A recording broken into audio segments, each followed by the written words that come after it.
Got the saddest feeling nowadays that all my dreams are much too far away.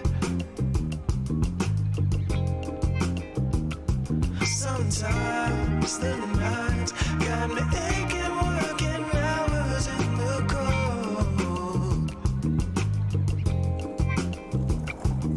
And I can't imagine how it feels to end up where you feel you had to go.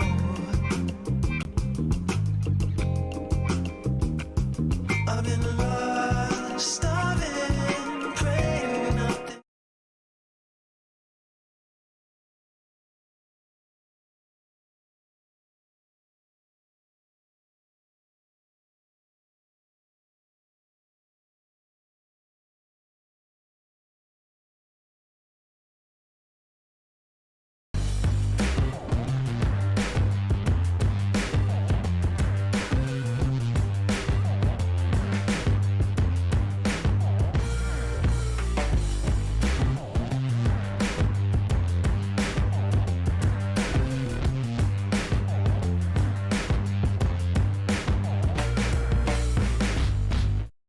Welcome to WYCD Wicked. That stands for What You Can Do. I have worn my loudest shirts today for reasons even I can't fathom. May the 4th be with you. Delighted to have you. If you noticed, we are starting something for members where I would very much like to sharpen my pixel character creator skills. I had some constructive but devastating criticism from actual artists who really kindly stated that practice makes perfect. So if you're a member, there's a message for members. We've already had 2 people send in a picture or a description. Send it in and to WYCD.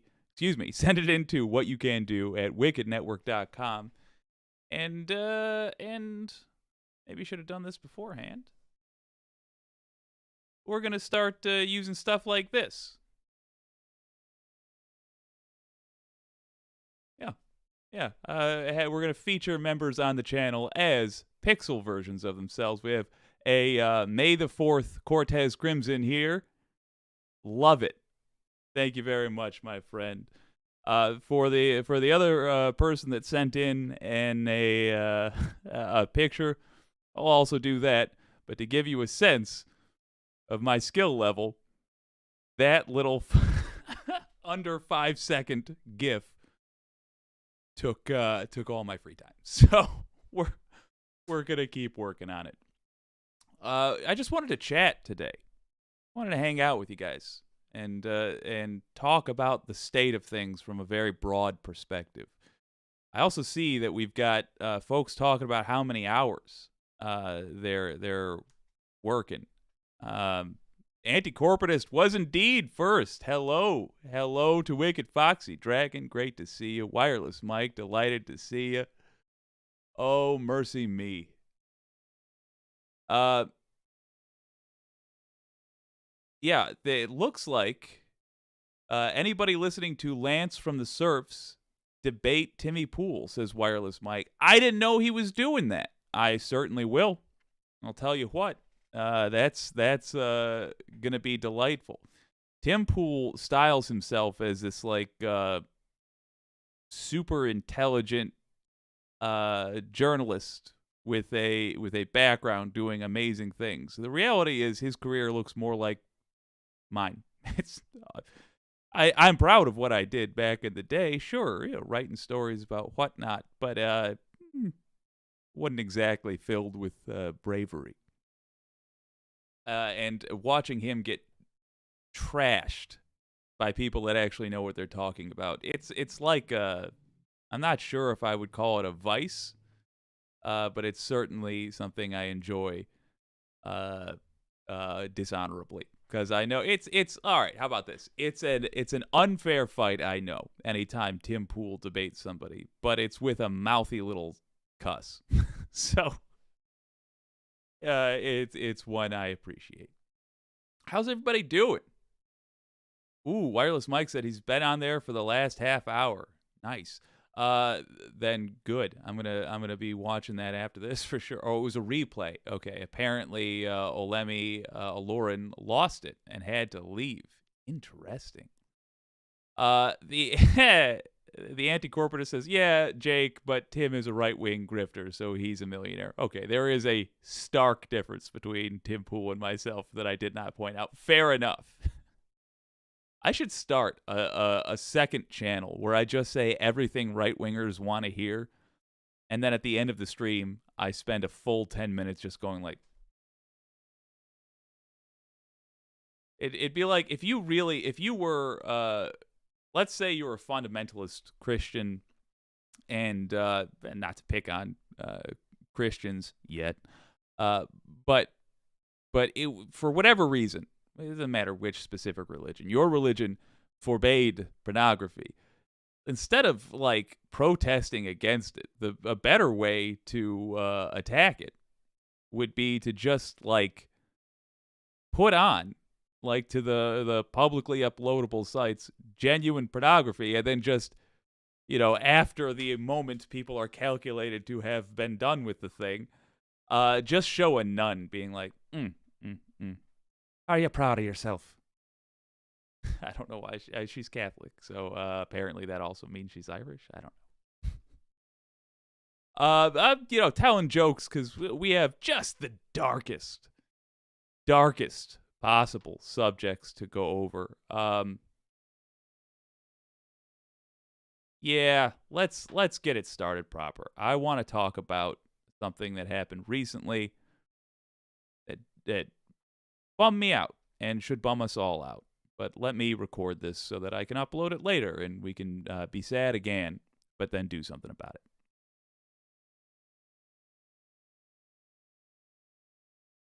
In New York, a homeless man was executed for disturbing people with his homelessness.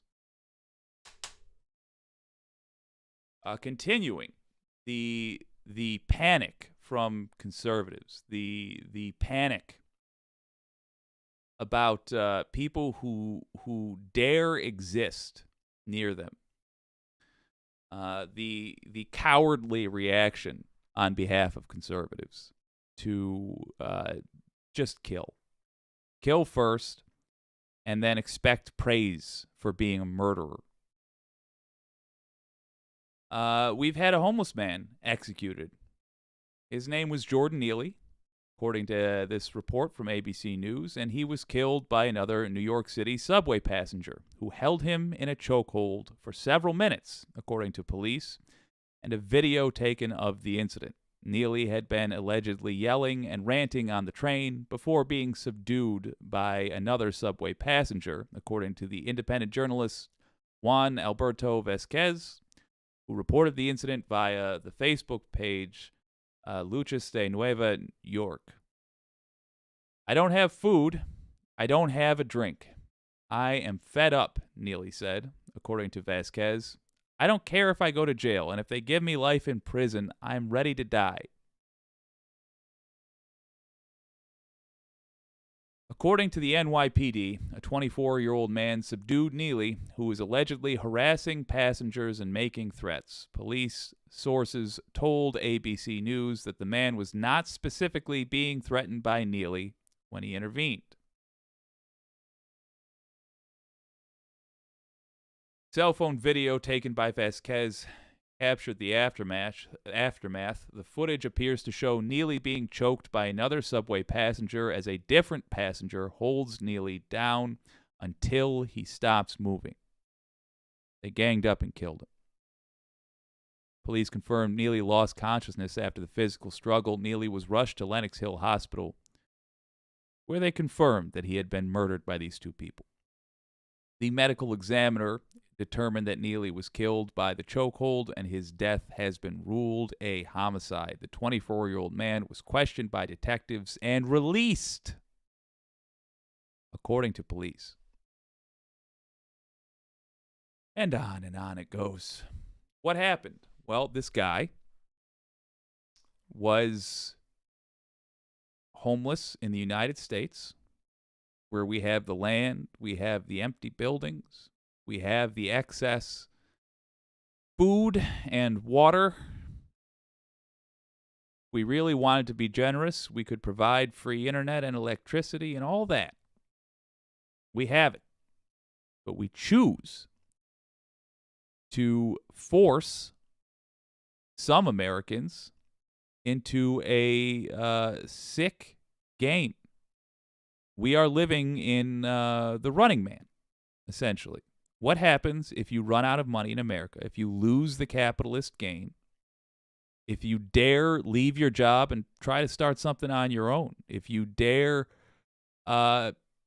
choose not to work for corporations that you disagree with, if you dare to not make money, you don't make a rich man richer in some capacity. You don't bow down to those masters. Well, there is nowhere for you to go, increasingly. Can't just pitch a tent outside. Nope. In places like Tennessee, that'll now get you 6 years in prison.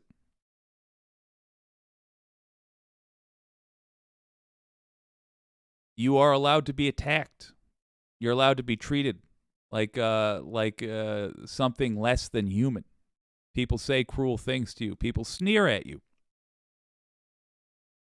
If it's freezing out, we let you freeze to death. And if you dare make a fuss on the subway, apparently, people will gang up and strangle you to death.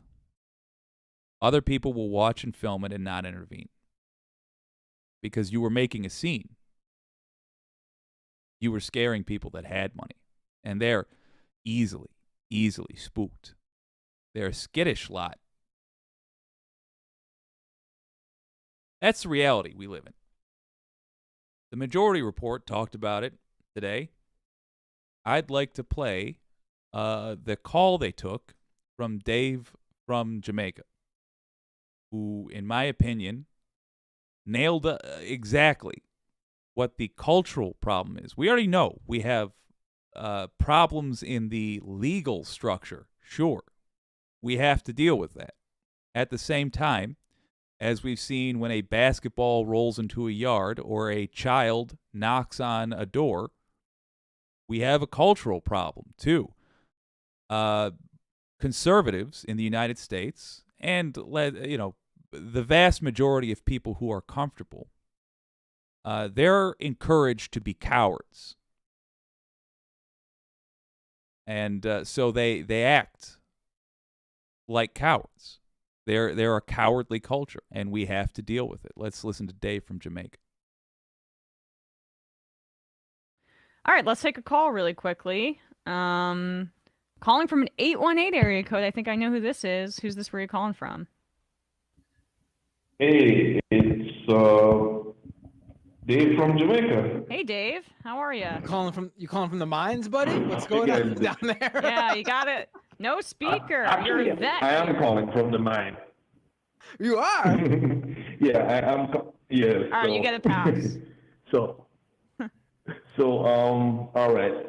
I know you guys wanted to move on to a different topic, but the story of that man was choked to death on the subway.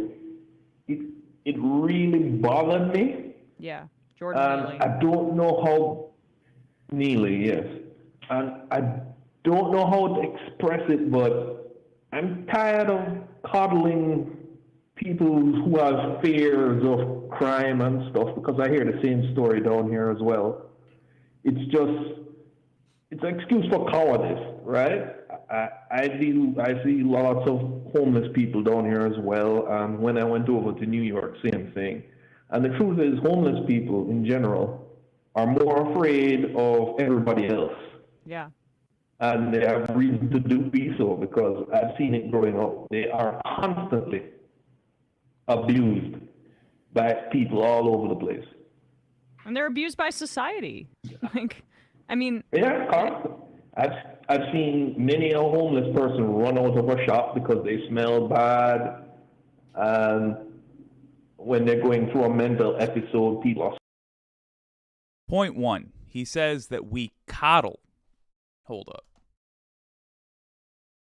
Assault them and He says that we coddle people who behave like this. I agree. I think it is no different than when a kid falls down and bumps their head, and then they turn and look at their parents. And if the parents go, "Whoa, you bumped your head, I see," the kid doesn't cry. They become a little tougher, generally speaking. If the parent, generally a first-timer, goes, "Oh no, oh no, no, no, are you okay?" What happens? The kid face melts, turns red, and oh, the tears come. Oh, the tears. It's time to cry. What happens when a conservative sees a minority walk up to them on the street and they whip out a gun, shoot the minority 3 times, wing the cat behind them on a fence post, shoot through a neighbor's window, brain some kid? Yay, you did it! You got one. That's society's reaction. Or this, the less extreme version. The guy who's walking around with a pistol just on his hip. The person who's talking about a city as though it's a hellscape, but they've never been there. We take them seriously when they are demonstrating that they're clowns. They have no understanding of the world or how it works or how it ought to work. They should be treated poorly. You should look down on people like that. You should sneer at them. You should let them know in that interaction where you come across the person just openly trying to scare people with a gun or bad-mouthing a city they've never been to and know nothing about. You should treat them poorly in that moment for their own good and for society's own good. Because, let's be real, the people who are dangerous in this society, in the United States, and from what I've seen pretty much around the world and pretty much throughout history, are conservatives. People who are too scared of the world to look at serious ways to fix its problems, who need to pretend like the problems are something else because they're just such cowards. We need to start making them stronger. Yes, believe it or not, my pitch is to make conservatives stronger.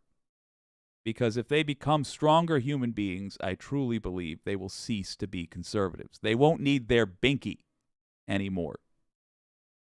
Their guns and their hate and all of the filth they bring to the table when we have to deal with conservatives.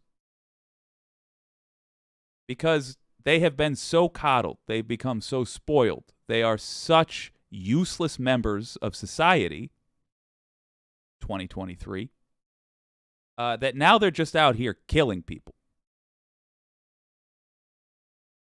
One thing we also have to make sure of is that this murder, which was indeed a murder, is treated as such by the police. Let's let Dave keep going. that's kind of a day-to-day thing that's happening.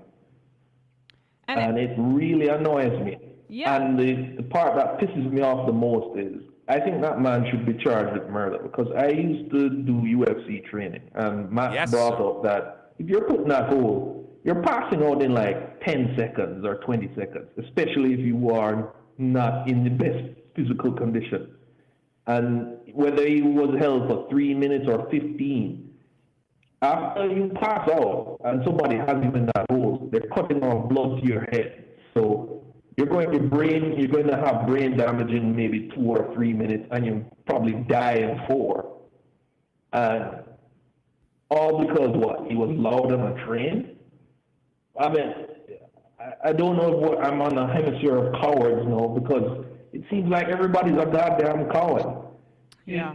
I've seen people at work cuss and quarrel, and you know what most people do? They just make them cuss and quarrel and they calm down. They don't assault them. And that guy knew what he was doing. Almost certain of it. Because anybody who plies that hole knows you're going to go, you're going to, they know the time frame of that hole. And I have to ask, if this guy, this Marine, this tough guy, huh?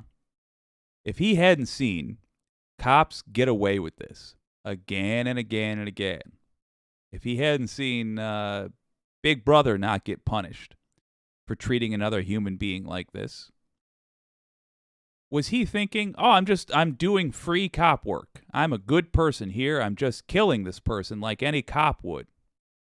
Or more realistically, I'm just disregarding this person's well-being for the supposed well-being of other people that I have just decided is in danger.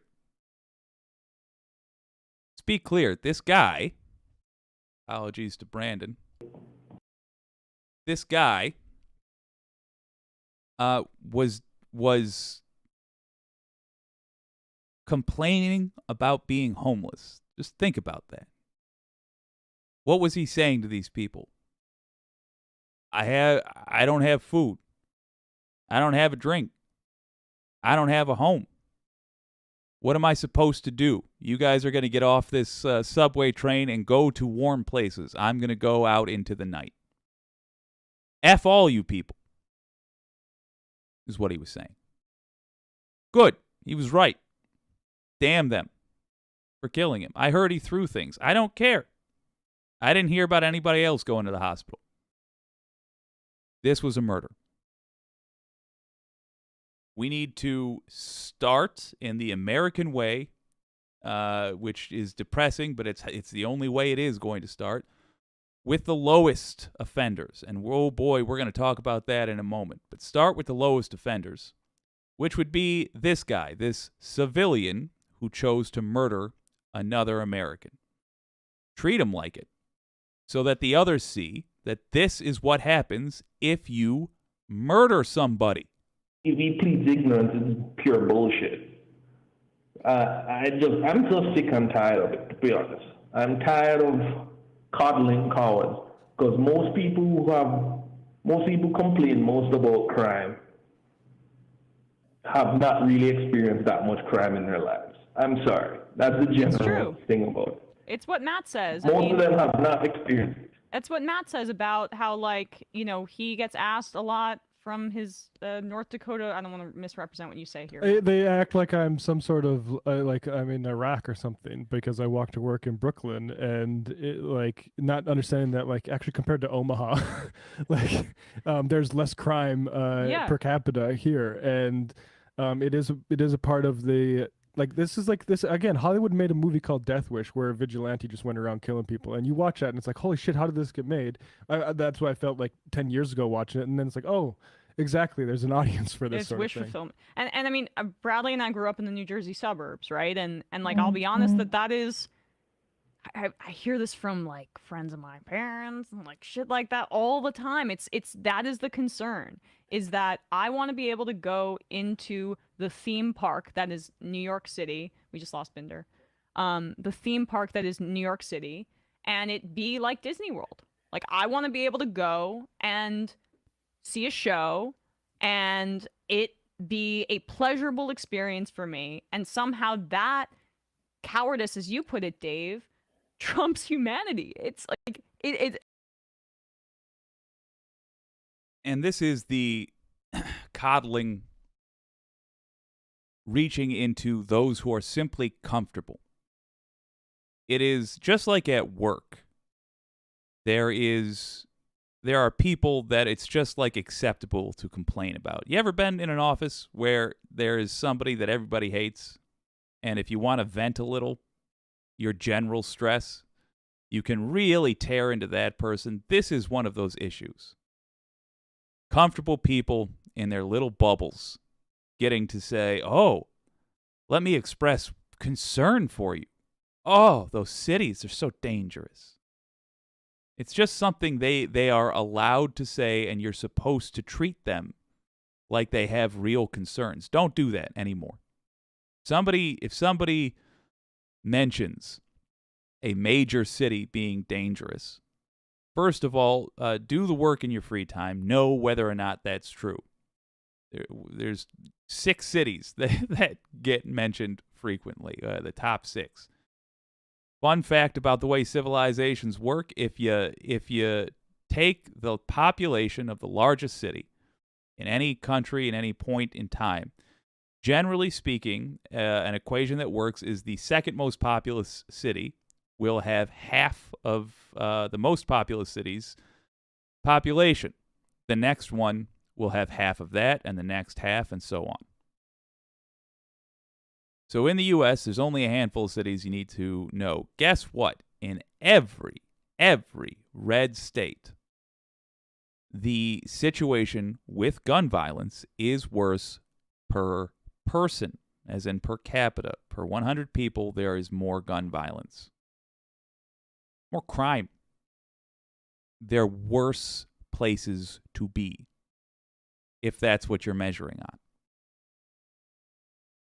Don't let people who are comfortable get away with pushing Republican propaganda, because that is what it is. They want you, and they want your scared auntie to push the idea that that folks who live in cities, whatever that means in your dark little heart, folks that live in cities are dangerous and immoral and can be treated like animals. Worse than.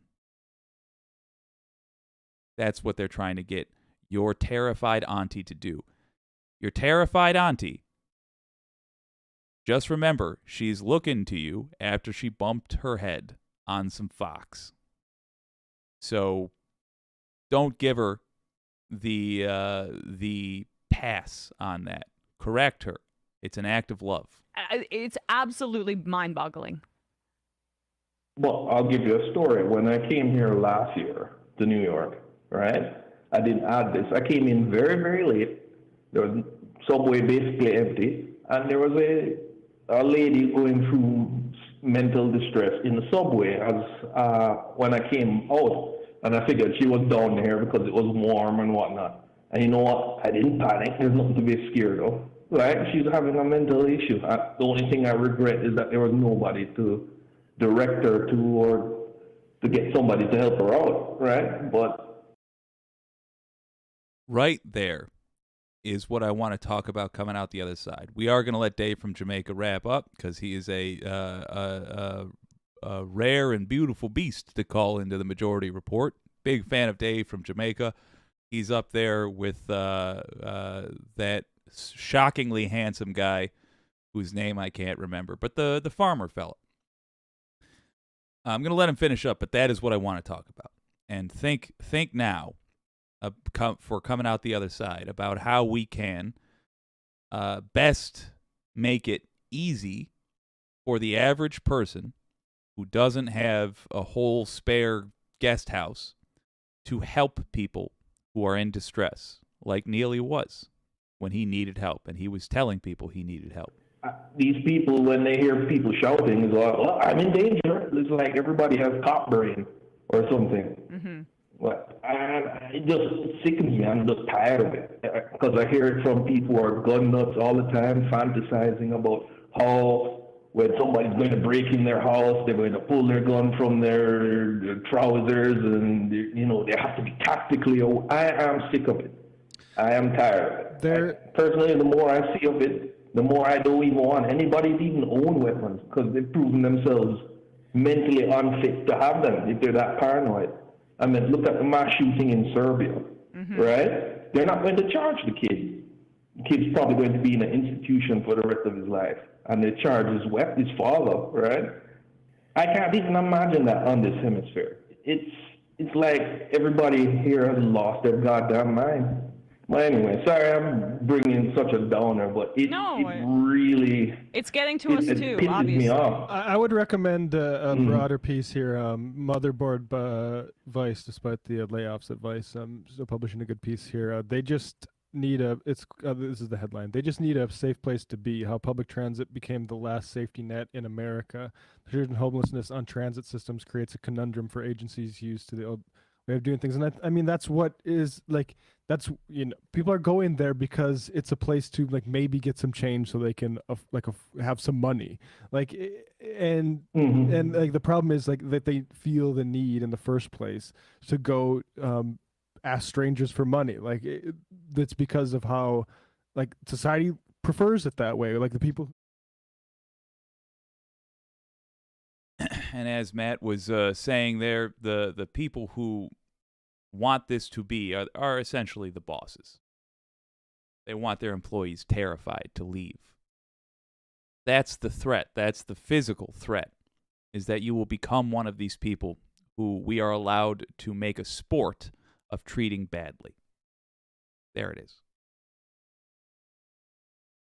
So what we're going to talk about, hopefully here, is just some group problem solving. What are long-term, what are short-term things we could do to fix this? And for the benefit of those watching the VOD later, let me just tell you my initial thoughts. Number 1, stop treating homeless people in the discourse like a different species of thing. Neely was an American just like I am. He was a human being just like we all are. He was killed for daring to make his plight a problem for everybody that was just trying to ignore it on their way home from work or from a show or from wherever the hell, like they do every day. That was the unusual thing he did. Step number 1, we need to make sure that somebody who kills somebody else over something like that goes to prison. Step number 2, and let's stick on that. When you see a news agency, like the shameful coverage of this that has happened on cable news or the New York Times, when you see a news agency acting monstrously by treating them like they are something other than human, call them out on it. Write them and tell them what they have done and what you think of them. And then, of course, vote for people who are going to be human beings. Vote for people who actually give a damn. This is going to be more than just voting for Democrats. Yes, if you've done nothing until the general election, then yeah, vote for the Democrat. It's not a guarantee that they're going to give a shit about homeless people, but they're much more likely than the Republicans. But vote as left as you can in the primaries. This is why. We need people with principle in office. We need people who actually view human beings of all kinds as human beings. But let's also talk about some sci-fi stuff. Let's talk about some long-term stuff. We'll do that in a moment with the Wicked community.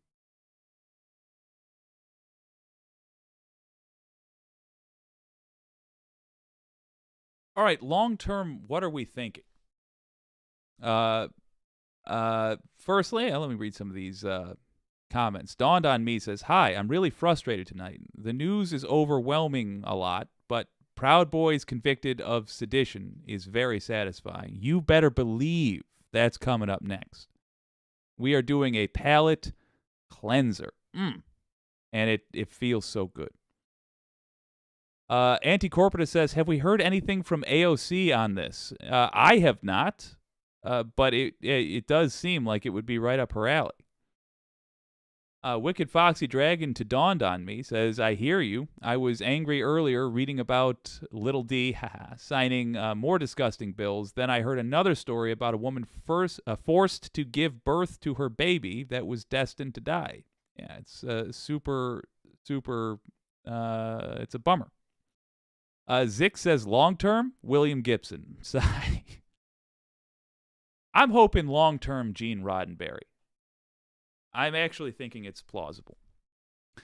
Like, here's something I would like to utilize you all with. Maybe somebody out there has some training in this. How much land is required to grow enough food to feed a human being for a year?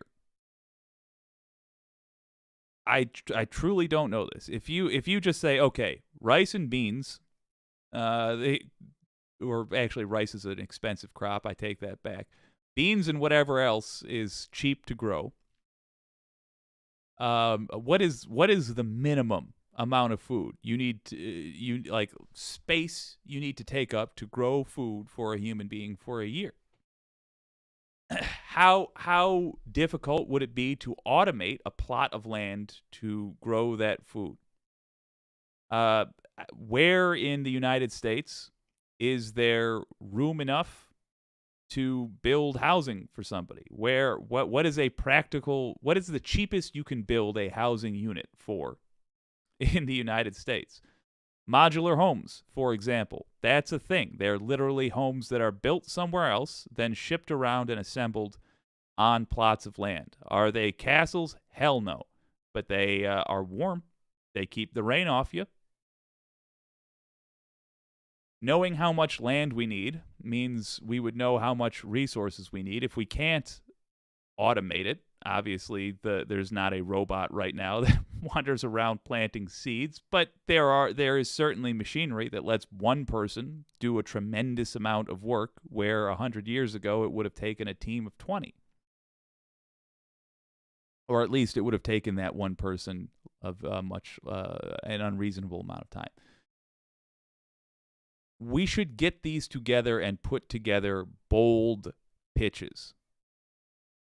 If we already know that Republicans will fight to the bitter end any legislation at all. If it is proposed by anybody other than a MAGA Republican, they're going, or rather anybody other than a Republican, they are going to fight it, and they'll say it's evil. So we should not be putting together pitches for solving these problems that we think will get passed by Republicans. They need to be cut out of the conversation entirely. They've demonstrated, this generation, if you're still a Republican in 2023, you have demonstrated you're not worthy of consideration in a serious conversation. So if that is true, we need to act like it. I think that is true. I think if you're still saying, well, I'm a MAGA Republican, but I want to see something from Democrats that appeals to me. If I'm no, what? You're not. They're never going to vote for anybody reasonable. They're never going to vote for decency. So if that is true, what we need to do instead of pitching solutions that might pass with them is pitch solutions that will work, and then steamroll these motherfuckers. Absolutely give them no voice in the House, Senate, or White House. Part of giving them no voice in the House, Senate, or White House is going to be building a vision of the future that actually looks like it's going to solve these problems. So yeah, we should not ask ourselves, what will people accept? We should ask ourselves, what can we physically accomplish if the nation tried? Could we actually, genuinely, set up a program that calculated how many homeless people were in an area, automatically bought plots of land, and automatically built modular homes there? And if you're homeless, all you have to do is turn up, be assigned a PIN, literally a personal identification number. You don't even need to be on the books somewhere. You can simply say, I'm a human being. My proof of being a human being is here I am telling you I'm a human being. Please assign me a PIN. Cool. That's now the passcode to get into your unit, and you can stay there as long as you want. Is it a grand place? Are you going to be proud to invite your parents over? No. But you're not going to freeze to death in the street. who's got expertise? Anybody build modular homes out there? Zix says, I was thinking more along land need. We're killing the planet. Yeah, that's true, but I mean, we could build an apartment complex. Zix says, actually, what we really need is less people. GOP might have something there. Christ. Problem is the want to do away with people who actually do work. They want to do away with people who actually do work. Yeah. And the fact is, look, it might be an easier problem to solve if we have less people. It would be an easier problem to solve if we had more land, or if these buildings were already built and the program was already set up. But the reality is what it is, so we got to deal with that. We have the number of people we have currently. A significant percentage of them literally have nowhere to go tonight, are going to get rained on tonight, are going to skip meals tonight. We have to deal with that. And we have to not only come up with ideas that are well beyond what anybody's pitching right now, but we have to push for them. The benefit will not just be the slim possibility that the idea gets done. The benefit will be that people who want our votes must then negotiate with us, appeal to us, with something approaching an answer to these problems. That's the benefit. That's the actual change we are likely to see. No, we're not likely to see Bernie Sanders come out and say, "Oh, I listened to what these wicked people were saying, and I'll tell you what, I'm a big fan of building houses for everybody." I don't think he's going to do that. But what he might do is say, like, "Look, we don't have the resources to do this, but what we can do is buy these empty buildings here and here in these towns that have major," so on and so forth. They make them appeal to us. Take a page from MAGA's book. How far wildly right, beyond, in fact, even conservatism, but just down to good old-fashioned bigotry has the Republican Party gone. Blatant bigotry. Because they have to appeal to their base. Well, guess what? MAGA did good on that. Good Lord, they're misinformed. They're misguided, and they're misanthropes. But they were quite correct in how to bully their politicians. We should be doing that. And the difference is, when MAGA bullies their politicians, they get them to do things that are awful for America. But if we bully our politicians, we are going to get them to do things that are wonderful for the whole world. We should take advantage of that. Oh, I could use that palate cleanser. How about y'all?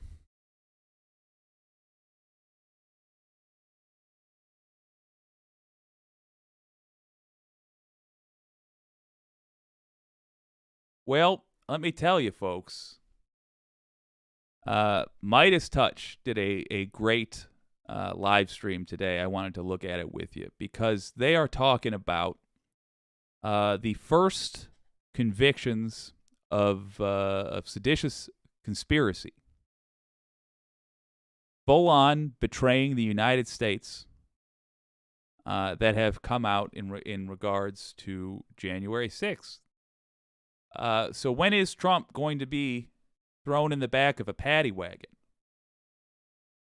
We still don't know, because it was Proud Boys that got convicted. It was the soldiers, of course, the American style of doing things. But let's talk about the people who just discussed it. Michael Cohen came out and was discussing with Ben Meiselas, I believe, how he feels it's insufficient. And let me remind you, Michael Cohen does hits. He does pieces on CNN. He's talked to by MSNBC.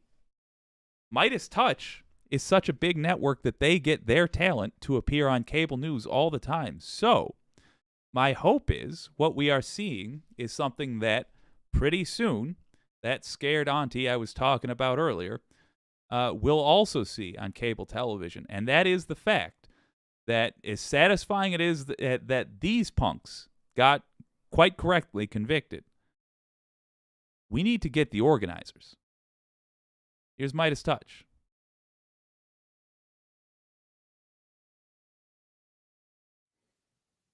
So yeah, you had the Oath Keepers, 2 Oath Keeper trials where they were guilty of seditious conspiracy. Now you have the Proud Boys guilty of seditious conspiracy. You go into the U.S. Code, 18 U.S.C. Section 2384, which talks about seditious conspiracy. Cohen, it is a 20-year charge for seditious conspiracy, up to 20 years. By the way, I think it should be more. I don't know why it's only 20 years. If you try to overthrow the government, there are some white collar crimes when you add up the various counts where people serve, multiples of that sentence, but it's 20. I could answer that question. First of all, they were having some sort of a streaming issue. That is not, do not adjust your set. That is Ben Meiselas. By the way, a lot of folks, I noticed, a lot of the shows being done out of New York today had streaming issues. I do wonder if there was like a server down somewhere. Anyway, I can answer that question because the rules for seditious conspiracy were written when we were a less brutal nation. That's why. I realize this is when we were cutting off people's heads and hanging witches, but nonetheless, we were a less brutal nation because there was less of us. We could afford less brutality. So yeah, it's 20 years. I also, though, do think it should be a stiffer sentence, but if you want to know where that comes from, because these are very old laws. Fundamental things that a country has to decide, like what do you do with people who betrayed the country? Those things. Years, and you had 4 of the Proud Boys today being found guilty of seditious conspiracy. All 5 of the Proud Boys. Pizzola was not guilty. Well, there was a deadlock on Pizzola.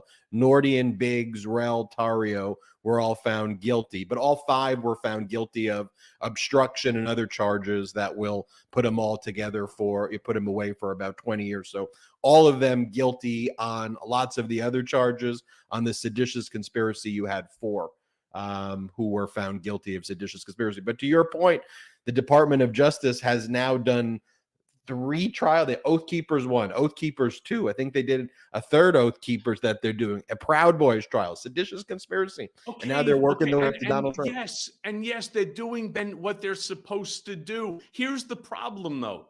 The real problem is that these are low-level assholes. Yes, I get it. Enrique Tarrio, the head of the Oath Keep. By the way, speaking of it today, right? May the 4th be with you, right? I mean, these guys really thought they were going to get away with it. No, right? Yoda, Donald, right? He wasn't able to, turn around and use his, mind melding trick over here in order to, to change the decision, right? Which he thinks that he's able to. He can do whatever he wants just by thinking it. Well, it doesn't really work that way. But we've established 2 things that need to be commented on right away.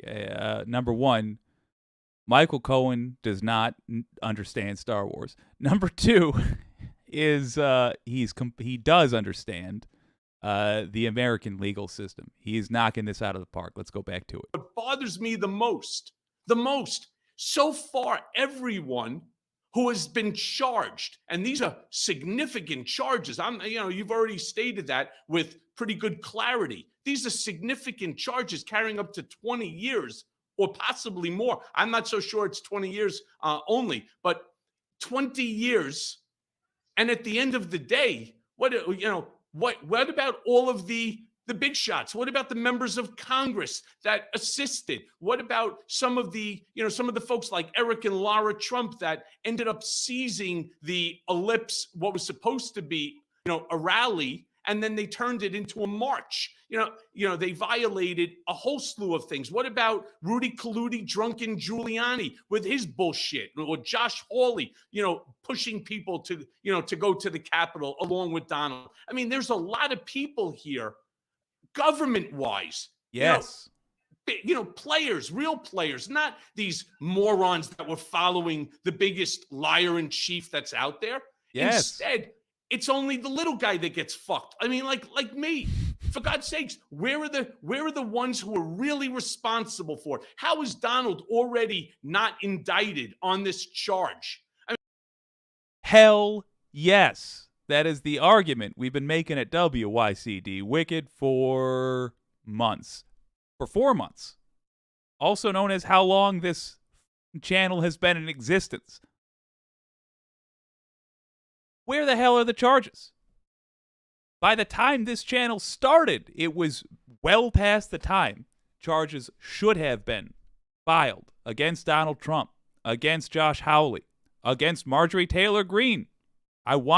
Look, the investigation, as far as we know, hasn't even focused on her.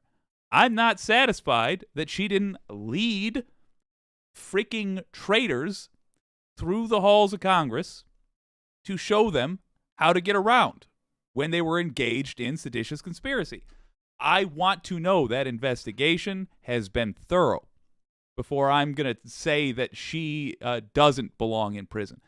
We simply are being told that after there was a coup in the United States, the people who tried that shit need to be allowed to stay in power. That is somehow the civilized way to do things. Absolutely not. Those people need to be in a holding cell awaiting trial. That's the way to treat them. Awaiting trial from a cell. Donald Trump has demonstrated time and time again that he's going to keep trying to get the coup going. They're going to keep making the nation as crazy as they can. They're going to keep stirring up anti-trans hate, hate against this, that, anti-poor hate. They're going to keep stirring that up to try to make us attack each other so they are spared the consequences of their own actions. That's what they're going to keep doing. And the proper reaction to these people is to, sure, do an investigation. Sure, the court must assume their innocence, but must not be dumb. Justice is blind. The law ain't. It's not gullible. We're just leaving them out here to go on doing this? No. These punks need to be investigated. They need to be arrested. They need to be tried. And from what I have seen of the evidence that just the public is privy to, just the public, they need to be convicted ASAP. This silly-ass game of pretending like the Justice Department is doing their job, or the Department of Justice is doing their job, when they are going after the muscle years and years after the coup. They're going after the muscle. Still, no. Great news, though. Don't let it bum you out totally. Look who's saying this. If you keep making a stink, like the American people have about this, it is going to force the ruling class to do something about it. Because they know the illusion is being broken. And they are reliant upon the illusion of justice to keep this system going. So make sure they know, hey, guess what? The illusion ain't working. You better restore it. And then, of course, after 24, we need to be, the three things we need to accomplish. Number one, right now, we need to get the organizers of the coup locked up. Number two, we need to win House, Senate, and White House in 24. That is, anybody who is not Republican needs to be in power there. Then number 3, we need to make America an actually just country. That will mean changing the laws, changing the codes of conduct, changing the structure of this country so that the rich are not allowed to get away with crime anymore. This is going to come down to fundamental things, like the idea that having more money means that you get a more fair trial. That's not even accurate. You don't get a more fair trial. You get a trial weighted towards you. Having more money means you are less likely to be, deigned to be touched by the law in any way. No. We will have to take major steps to restructure the country, and we won't get them all right. Some of the things that will need to be tried will be disastrous. They won't work at all. They'll do the opposite of what was intended, and then they need to be fixed too. But we are so corrupt right now that once again, I must thank Donald Trump. Yeah, for showing us this. We're so corrupt that a person like Donald Trump can openly organize a coup. He can do it in front of national television cameras. He can unleash a coup. He can tell terrorists, seditionists, convicted seditionists, to stand back and stand by to participate in his coup. And nothing will happen to him. He'll be welcome to try it again. He'll be allowed to run again. No. No, that needs to stop first and foremost. And then we need to make sure it can never happen again.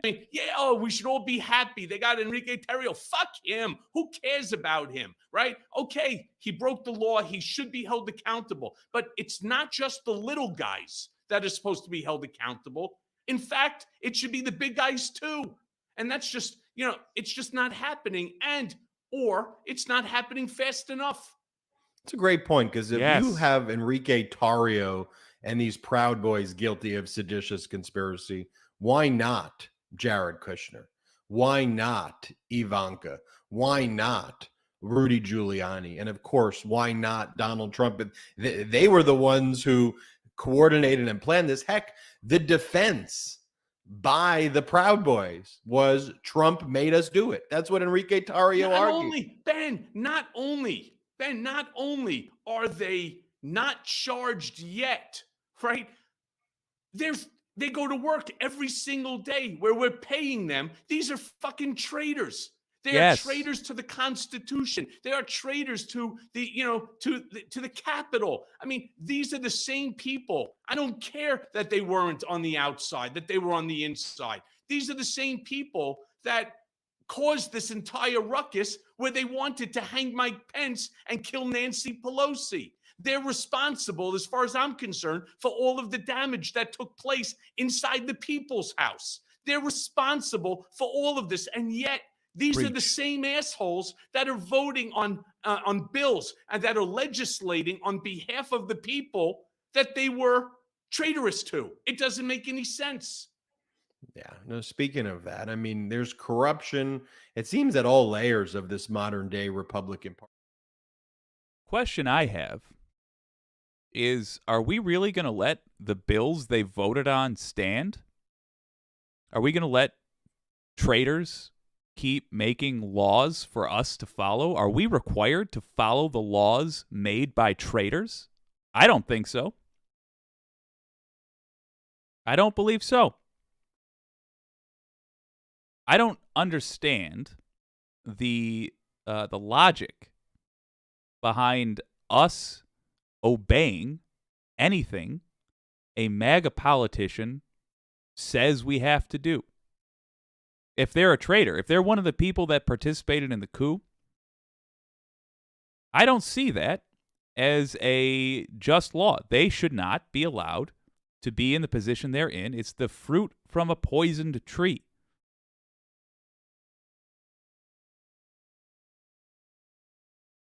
If the Department of Justice fails to secure convictions against all of the traitors that participated in the coup, the protest movement I will be pushing for personally will be to disobey the laws made by these traitors blatantly and citing the fact that they are traitors as the reasoning for it.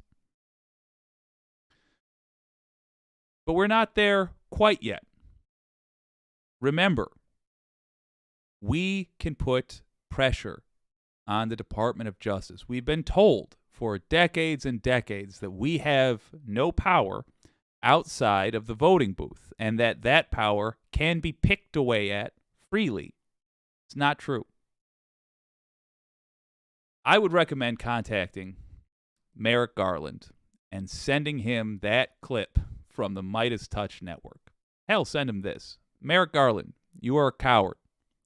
You need to abandon your post for somebody who can do it, someone who's interested in justice. You're not.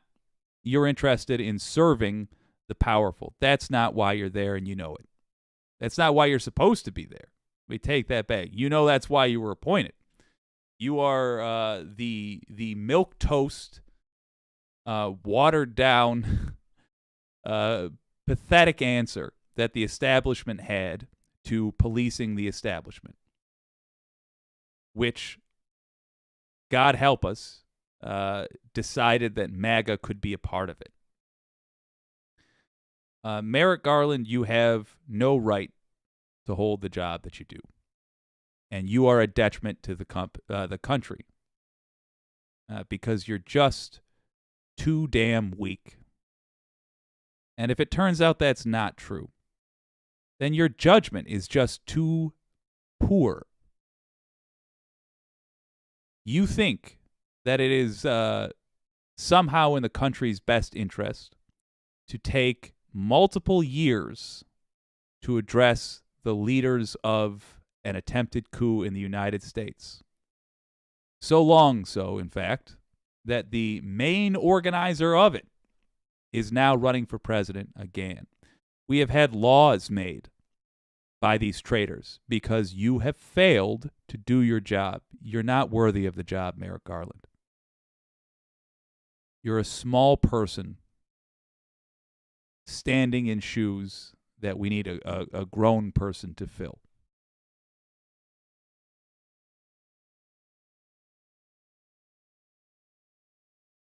I would recommend writing the Department of Justice and telling them that.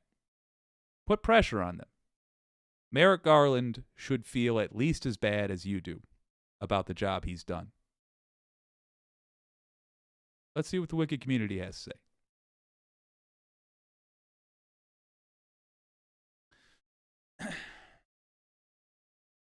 The anti-corporatist says something I read. Oh, here we go. It's probably her district, referring to the killing of Neely. Yeah, probably. I think, oh shoot, I don't remember where it happened now. Or, have the unhoused help farm it and build them. There's an organic farm in the East Bay that does that. Yeah, I like that. Actually, then we talked about the less people. Let me jump down a little bit. Okay. Fruit from the poison tree is evidence found as a result of an illegal search, says Wicked Foxy Dragon. Yes, it is, but I like the concept. I think it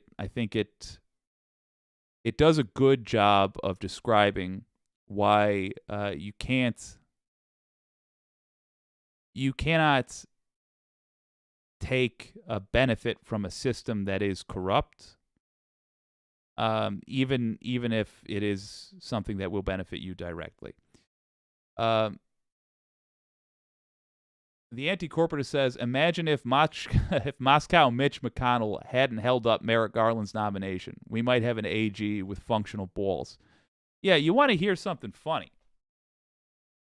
I wrote a whole thing on this. I don't remember if I ever actually did it. But if the right-wingers are pissed off that Merrick Garland is out there investigating Trump in any capacity, they have no one but themselves to blame for that. They can either give up. Who's that horror show guy? They can either give up Amy Comey Barrett or the second guy they got in. Who the hell? What? Kavanaugh, Brett Kavanaugh. Because the first one came in as a result of denying Obama his Supreme Court pick, leaving office. It was in the year that he was going to run for that he was running for, or rather, it was in the year that was his last in office that he would have had that pick. McConnell denied it, said that that Republicans had the mandate from the American people, and he held it up. And then when Trump was going to run for re-election, well, that one he didn't hold up. So, yeah, Republicans have themselves to thank for Merrick Garland. Merrick Garland was Obama's choice, and you bet your bells and buttons he would have been Biden's as well. He was twice denied a seat on the Supreme Court.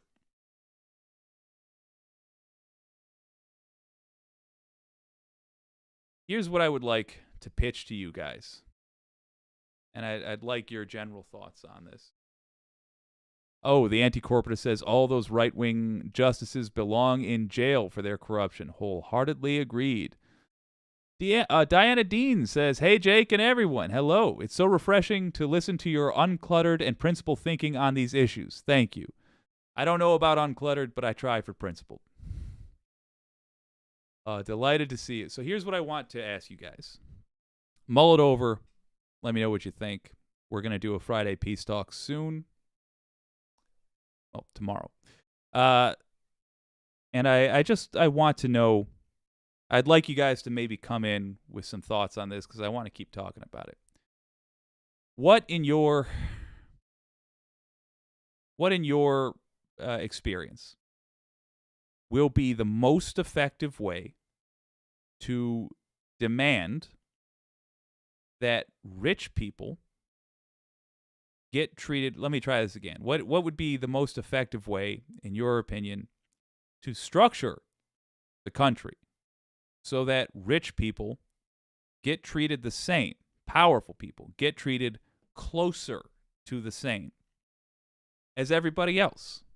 For example, only having public defenders and public prosecutors. You can pick one, but they're paid for by taxes. You don't get to have more or less than anybody else. Once you're licensed by the bar, you get put into a system where it's a random draw for what attorney you get, so on and so forth. Or simply requiring companies that lose out against non-companies, as in when like a single individual sues them, like what happened with Mike Lindell's My Pillow challenge. The company can't declare bankruptcy and be forgiven the money that they owe an individual. Think it over. I have some thoughts. There are some things I would like to go over with you. I will have, of course, the advantage of getting to prepare media for it ahead of time, but I do want to hear your thoughts. I don't want to pursue anything aggressively without first working it out with the Wicked community and see what we think is the best option. So Friday Peace Talks, we're going to talk about that a little bit. And also, hey, invite some folks down. As I say this now, I realize this is about to be a wild weekend. I am truly not sure if I'll be able to do the show tomorrow. I'll let you know ahead of time. But give it thought. How can we best make the justice system fair? Dawned on Me says, you do realize that the founding fathers were all rich white dudes, right? Yeah. I don't give a damn what they were. I don't care what country they wanted to build. I'm interested in the country I want to build with you guys, and the world I want to build with you guys, frankly. I'll take the advice of the founding fathers if I think it's good, but I don't really care what the founding fathers if they would dislike justice or kindness or just generally fairness, then they can go suck an egg. Well, let me just remind you before we wrap up. What we are seeing is ugly. And we just looked at some real ugly stuff today. But we are seeing it, believe it or not, because the world is getting healthier. Reality is now clashing with the propaganda all of us around the world have been raised on. Rupert Murdoch has been lying to everybody for years. Homeless people have been abused for years. The rich have gotten away with crime that everybody else is not allowed to get away with so often that it's a joke. It's a joke in the United States. It's a joke in countries around the world. We can do better, and we see it now. It's just like when Vietnam was shown to the American public. Everybody acted like that war was especially bad. Look, it wasn't great, but we had had wars before that. We had had people coming home shell-shocked before that. These horrors were happening. The issue is that we see them now. If you feel tired when you're hearing about all this, remember that it's a tug of war. If you're tired, the bad guys are too, and you have the advantage of being right. We will win. It's inevitable. The fight is over how bad it gets before we do. But don't forget, we are going to win. In fact, we currently are winning. The question just got asked. If these people committed sedition against the United States, who told them to? On whose behalf did they do that? Now it is in a court of law that indeed the Proud Boys engaged in seditious conspiracy. Or maybe that was Oath Keepers. Yeah, it was Oath Keepers. Doesn't matter. Goofball terrorists did goofball terrorist things. And the question is now, for who? Who told them to? One thing notable about that case, there wasn't the normal evidence that you see. There wasn't the implicit person caught on tape saying, "Hey, so on X date we're going to do Y treacherous behavior," right? The case and the near unanimous convictions was built off the kind of evidence that could get Trump too. So take heart. We are winning. And the reason it looks so ugly is because the truth is winning out. And we're seeing what these people did and do. If Steven Crowder's home abuse of his wife bums you out, remember, this kind of stuff was already happening. Now we see it. And if you see it, the rest of the world can too. One thing that gives me hope personally is that you guys are here. You all turn up. You all have great ideas. You all have the spirit necessary to win. It makes me confident that this fight will not last the rest of our lives. This has been WYCD Wicked. That stands for What You Can Do. My name's Jake.